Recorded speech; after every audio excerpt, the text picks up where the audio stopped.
It's dangerous to generalize about groups of people. So I'm going to go ahead and do that.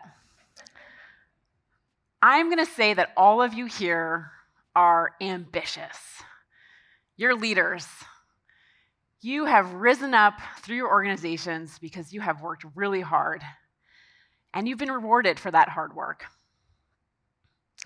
Maybe one of those rewards has been a corner office.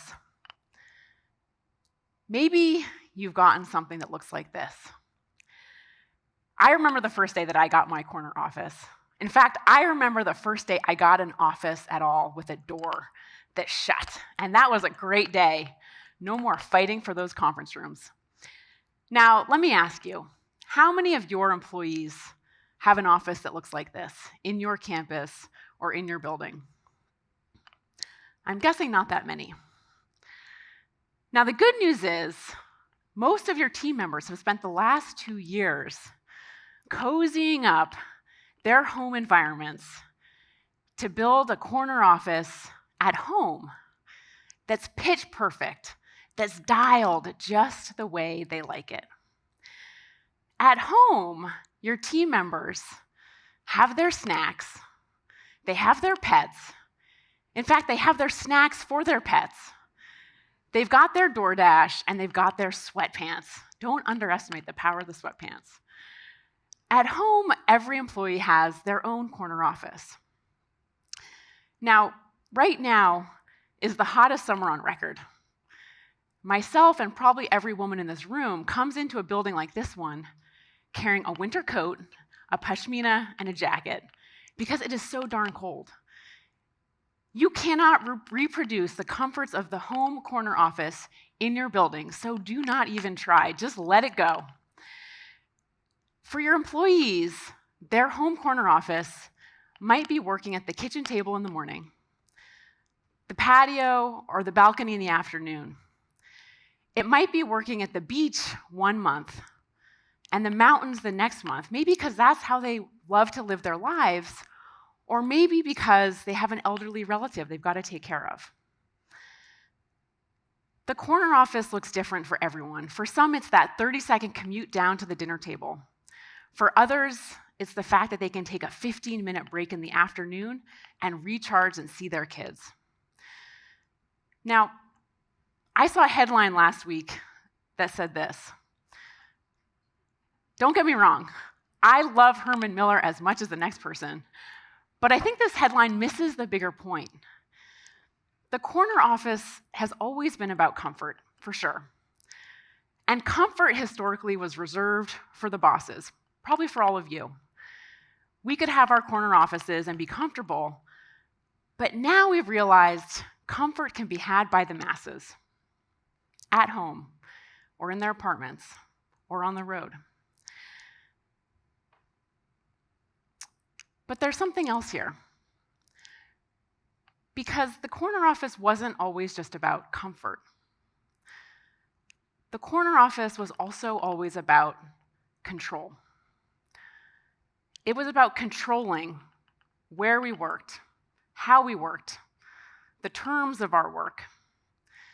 And what we've seen with the last 2+ years is suddenly we're democratizing control.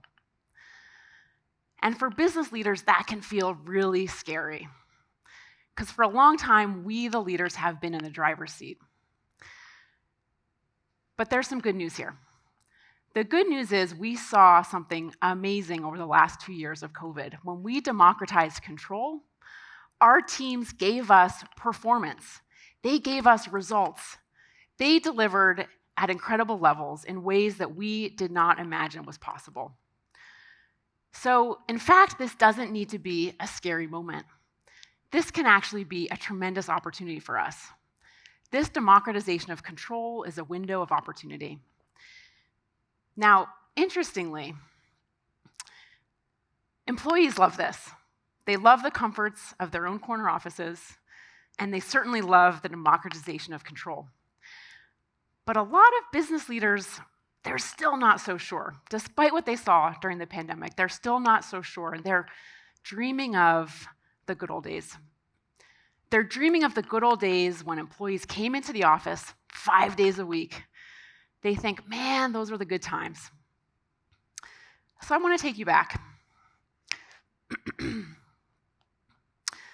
Let's go back to 2019. I don't know where you were in the summer of 2019, but I took a vacation with my family. I live in California, but I'm from Massachusetts, and we went on a vacation back to the East Coast of Massachusetts. We rented an old colonial home on Airbnb. It was on the water. It was so good. I look at the pictures from that vacation, and I remember eating ice cream, lobster rolls, seeing my family members that live out in that area that I hadn't seen for so long. These are like the good times. Then I think more about that vacation. Was it actually so good? Because the house we rented was actually on the water, but the water was a swamp. And you know what loves marshy water is mosquitoes. The mosquitoes were feasting on our flesh every time we left the house. I mean, they were just devouring us.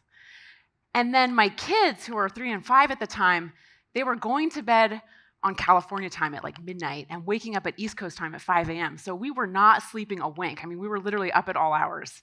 And then my family that lived in the area, they would not leave us alone. I mean, they came to the house and they were just camped out. So my husband and I were cooking meals, breakfast, lunch, and dinner for 16, 20 people. I mean, we could not get out of the kitchen. So the end of this week, we were exhausted. All we needed was a vacation from the vacation. So I look at the pictures from this vacation, and my first reaction is, oh God, it was so great. Then I think more about it, and I realize it was horrific. And I think this is what's going on, this disconnect between my memory and reality. This is what's going on with business leaders as they think back to those good old days in the office. Because they seem so great, but then you got to remember what really happened. In fact, there's a term for this in science called the Mandela effect. The Mandela effect is when a large group of people remember something that never actually happened. So I want to take you back. Let's go back to the good old days in the office. Do you remember Mondays? Mondays, yes! They were always so good, right? You just couldn't wait to get into the office because it was like the place. Do you remember meetings? All my meetings looked like this in the office, like every one of them. And then every end of the meeting was celebration time. Do you remember these moments in the office? I had tons of these, all the time. And then, don't forget the whiteboarding sessions. The whiteboarding sessions, right? That uncapped marker feeling. So I think what's going on is business leaders are remembering something that might not have always been as great as we thought because it's romanticized. We're forgetting what really happened.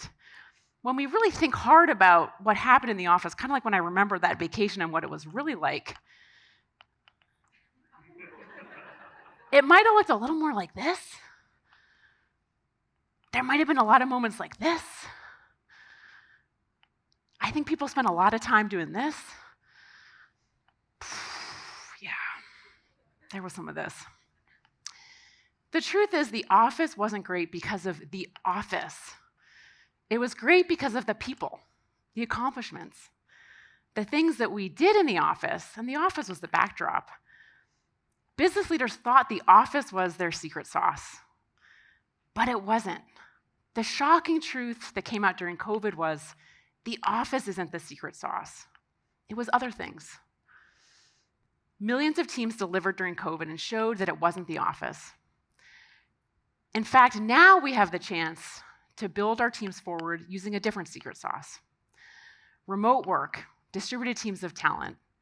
We don't even have the obstacles that we had during COVID of kids home from school all the time, inability to get together ever. Now we can do those things too, but using these new ingredients that we have. We have been laboring under this myth that the office was the secret sauce for so long, and now we get to design a new reality. The Mandela effect and this misunderstanding of causality is now laid bare to us as we look at what the truth really is. And this insight is a huge opportunity for all of us as business leaders. Because many business leaders are still fooled. Many are still thinking that the office is their secret sauce. But you can let them be fooled while you yourself proceed knowing what the truth is. You don't need to be the ones getting the eye roll from your team members when you say, come back into the office multiple days a week, because you could be offering them something different. Flexibility, control over how they work. Maybe that quarterly offsite in the Bahamas, instead of 5 days or 4 days, okay, I'll take 3 days in the office. Because you could give them that flexibility, or it could be your competitor. This is an opportunity to lead versus react. Take advantage of these insights that you gleaned over the last 2 years, the knowledge of what the true secret sauce for you and your teams can be. If you're not getting the results that you want, the question to ask is, will a location mandate get me the results I'm looking for? Or do I need to change my playbook in a different way? Whatever you do, don't handcuff yourself to a model that has come and gone. Because you have the opportunity to have either pointless FaceTime or truly purposeful togetherness, which does matter, and we can have now, but with a new model that really works and serves us, taking advantage of these insights. Speaking of purposeful togetherness, I have 2 families that I split my time between. This is one of those families, my 2 kids and my husband. And I have another family, my Upwork family. These 2 families are the best. My kids, they are the best. They're the best. No, my kids are really the best. I mean, they're the best. Every parent knows this, right? And then my Upwork team, they're the best. They're truly the best. And I want to make sure that they get the best, and I'm giving them the best. And if you ever ask yourself, is my team the best? Am I giving my team everything that they deserve and they need to be the best in this world of work that we're operating in? Because they need to be the best, and they have to be given the best to succeed, right? This team has to be the best, and this is just a part of the team, by the way. We have a much bigger team. But if I want my team to be the best, then I think about what are the best teams out there. And you know who else is the best? This team right here. So I'm going to tell you about the best team right now, because if you're an NBA basketball team, let me just digress for a second. This is the Golden State Warriors. And for those of you who are fans of NBA basketball, I got to interview at this event last year Steve Kerr. Steve Kerr is the head coach of the Warriors. Steve basically walks on water as far as I'm concerned. There is nothing that Steve could do that is unforgivable. Okay, there's one thing he could do. That would be trading their star player, Steph Curry. Now, Steph is a legend, and Steph is amazing because he shoots 3-point shots from all over the floor. I mean, this guy is unstoppable. He shoots from the half court, and he gets these shots in. He shoots shots with defenders hanging all over him, and he still makes them in the basket. Steph is so good. He has literally changed the game of basketball. Steve has built the entire bench of the Warriors and the entire game around Steph. In fact, other teams in the NBA have had to completely change their strategies to adapt to this one player. And this guy is 6'2". He's not a big guy. He's small. He's quick. He's fast. Steph has changed the game with his 3-point shooting. He is so good. People didn't think this was possible, and yet here Steph is showing it's done. He's taken the Warriors to 4 NBA championships since 2015. I mean, it's remarkable. So Steph has changed the game of NBA basketball. All the other coaches in the NBA have had to adapt their playbooks, their talent. They're trying to find the next Steph Curry to compete because they see what's now possible with this game. Steph has made the game about NBA basketball a 3-point game when before it was all about 2-point shooters, big 7-foot guys under the net. It's gone from a 2-point game to a 3-point game. Now, for us as business leaders, our game has changed too. Before, we were in a 2-point game of in-office work, on-site players, controlling our talent through talent acquisition. That was our 2-point game before. Our game has now changed to a 3-point game. Distributed teams of talent, talent that we don't control in the same way we used to. This is the game of talent access. Talent access is our new game, and we have to change our players, our playbooks, our strategies, just like Steve Kerr and all the other NBA coaches have had to update their players and their plays for the new three-point reality in the NBA. This is a huge shift, and it's critical that we get this right, because we want to be able to tell our teams we have the players, we have the playbooks, because they need to be the best. Now, when it comes to my family, those cutie pies, I'm stuck with what I got. I can't make changes. They are who they are, and they are the best, so it's good, it's good, it's good, kids, you're the best. When it comes to my family, that's what they are. When it comes to my Upwork family, though, I need to give them access to the right tools, the right talent, to play at the top of their level, and I can make those changes. I'm not just stuck with what I have. The good news is, when I ask myself, when I lie in bed at night and say, am I giving my team, my talent at Upwork everything they need, and do I have the best?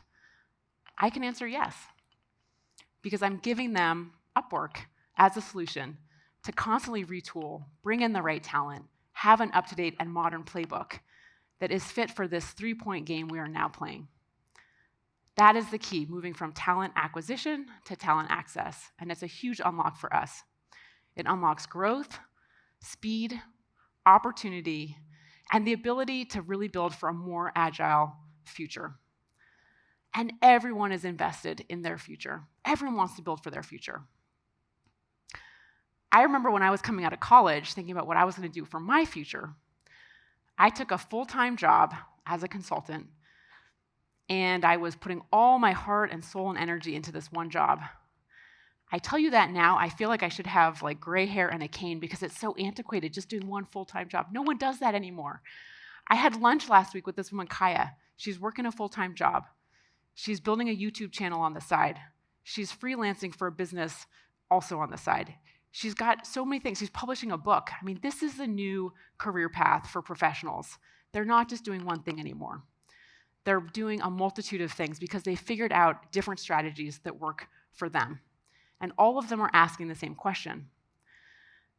Today's career professionals are all asking, whether they're full-time employees, whether they're freelancers, they're asking this one thing: is the company serving me?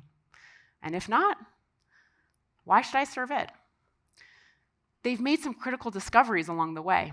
As they're building their careers, they're figuring out, I can actually earn more by doing multiple jobs at once, maybe working full-time and having a side business, maybe freelancing and having multiple clients. They're also figuring out that they need to expand their skill set by keeping it fresh and doing multiple things, often earning money by pursuing a passion. That's a key way that they keep their currency alive in this job market. They're also surprisingly discovering that security is not where they thought it was. The old model was security is a full-time job. That's where security lies. In an economy like this one, have that full-time job in hand. Today's professionals actually think about it differently. Security is a portfolio approach. Multiple clients, multiple work opportunities in the hopper. The last thing they want is just one job that could lay them off. So the whole mental model around risk and security has completely shifted for these professionals. The key thing they're solving for, just like we talked about earlier, is control. They want to be in the driver's seat. They're demanding control in all aspects of their career. And this is where multiple income earning opportunities, multiple clients, again, whether they're freelance or even full-time workers, having control over their earnings is critical. And the data shows this. More and more people are joining the freelance workforce, and more employees are looking for those aspects of control even in their full-time work. 59 million Americans today freelancing. It keeps growing every year. That is a full 36% of the US workforce, and this is obviously a global phenomenon as well. Every successive generation of workers is freelancing at higher rates. The youngest generation of workers today, Generation Z, like the Kayas of the world I mentioned earlier, almost half of them are freelancing. So businesses that want to attract those individuals and have them in their talent pools absolutely have to have a playbook and a strategy for having these people on their bench and in their teams. These career professionals, these career innovators are all around us. In fact, they are literally all around you right now in this room. We have with us today some of these professionals. We have people like Ryan Clark. Ryan was laid off from a business that was struggling. And Ryan said, why would I put my fate in the hands of another company that could lay me off again when I have another choice? I can be in control. And he has built his freelance career on Upwork as a solutions architect. He's earned over $1 million. I think he told me last night he's almost up to $2 million working for customers around the world, letting him travel and pursue his passion of living and seeing other countries, one of his favorite places to work being Aruba. Another one of these career innovators is Lori Farmer.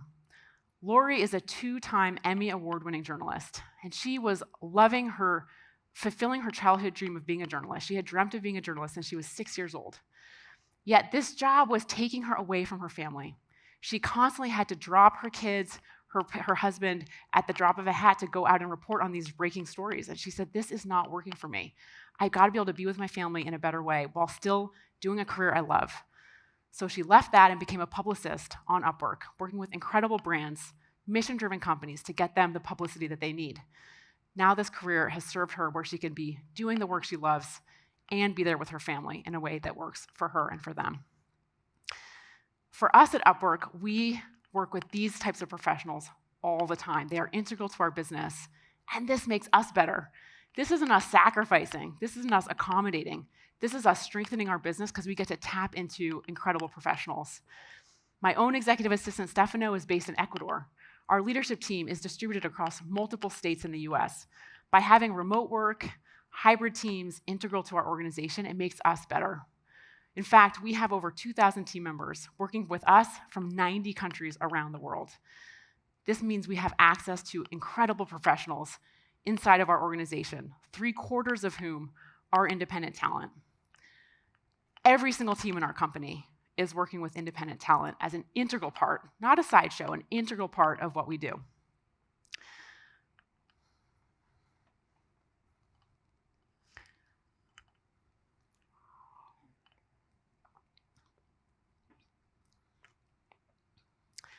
I want to ask you, have you filled up your gas tank lately? If you have, you'll notice it got really expensive this summer. Maybe it's gotten a little better since then.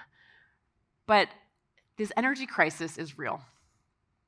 Because it's gotten so expensive and because the war in Ukraine and everything else has created an even more acute energy crunch, everyone's asking, where can we get new untapped fuel resources, right? Can we get them from wind? Can we get them from solar? Is there something, hydroelectric? What are we going to do here? Now, companies are run a little differently. Yes, energy is important, but for us, the fuel that we run on is talent.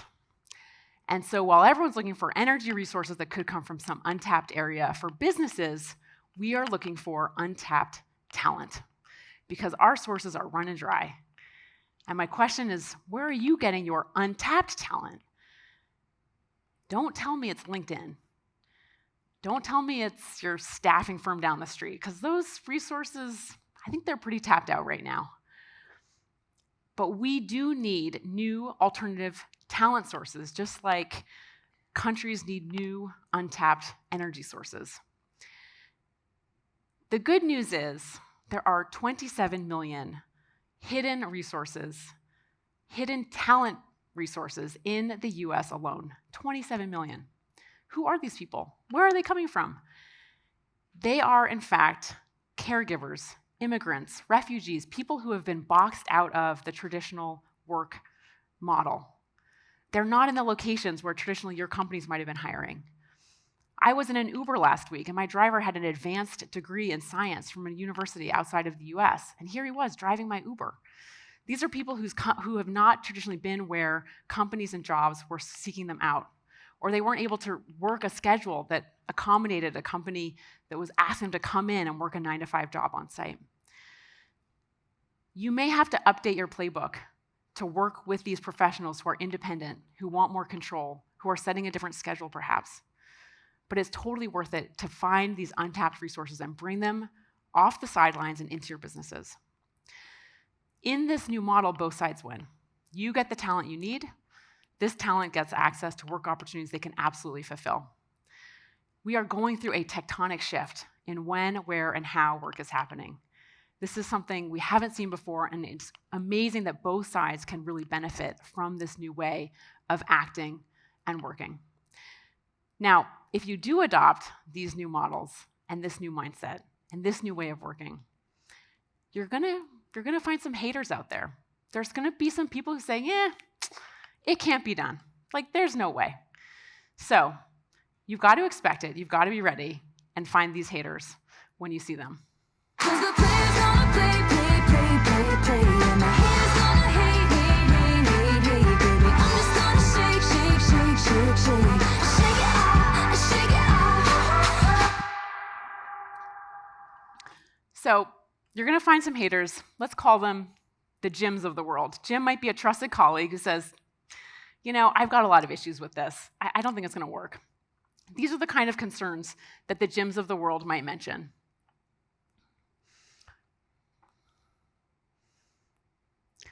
We've heard all of these concerns over the time, and definitely they come up frequently. So let's talk about these for a second. They can all absolutely be addressed.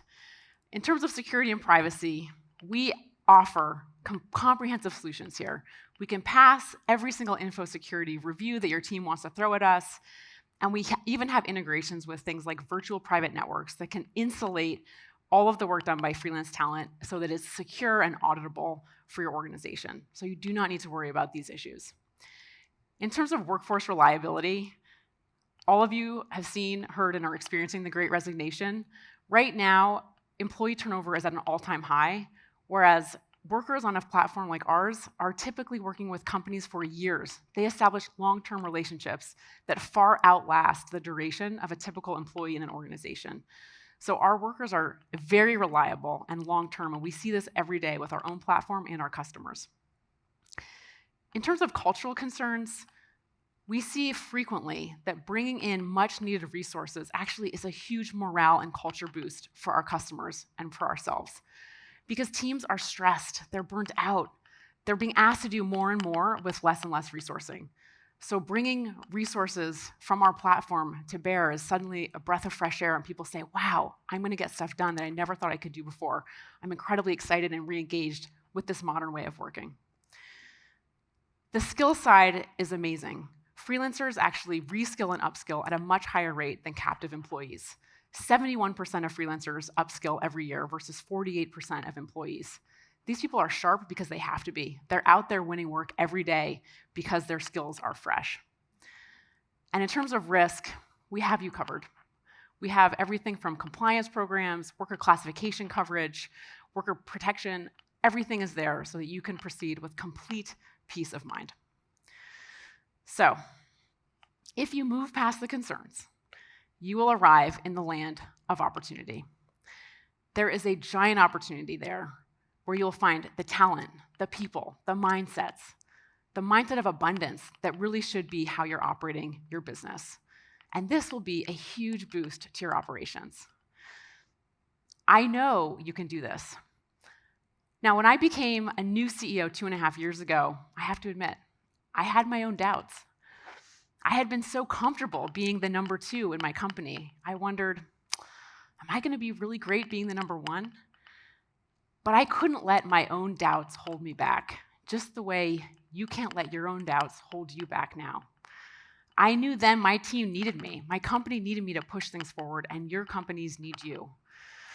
So a few things that I learned about pushing forward hard things, starting new initiatives, and making change I wanted to quickly share with you. First of all, I needed my A team, and you're going to need yours too. To drive change in your organization, you're going to need your A players with you and along your side to really show the organization what's possible and execute on the changes that you're imagining for your company. I want you to know that we at Upwork are ready and willing to sign up and be part of your A team. So we're here for you. Now, as you build your A team to drive change in your company, that team is not going to be satisfied with the status quo. They are absolutely want-to-be change makers because great people want to make great changes happen. So get ready to blast through some barriers, get ready to make some changes, and show them what's going to be possible as you go to that other side of opportunity and abundance instead of being trapped in the past and old models. As you break that status quo, you're also going to need to put some real points on the board. Don't be satisfied with goals that are 2 years out in the future.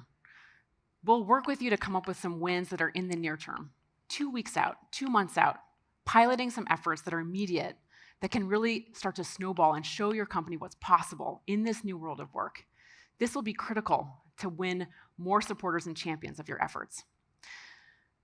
And as part of that, you know, in this moment, boldness is rewarded. We're living through a time where leaders are called upon to be bold, not to go backwards, not to play it safe, not to be satisfied with the status quo or how we did things yesterday. That's not what your teams want to follow. That's not what people want to sign up for. They want to follow a leader who has a bold vision of where things can go, an idea about what's possible in the future. So, use these next 2 days. Get the input, the ideas, the inspiration, the tools, the answers that you need from the people here on the stage and from in this room, because there's so much wisdom that you can use to power your programs that you want to be building at your companies. We're here to support you. We know, and you know, that the game has changed. Talent access is the new model. We're not in that old 2-point game of the past. We're playing a new game of distributed teams, remote talent, hybrid teams, including independent talent. Now, we're here to help you build those playbooks. And as you move forward, as some doubters, they may come out of the woodwork, but you're going to be ready. And the Upwork team will be here to help you shake it off. Shake it off.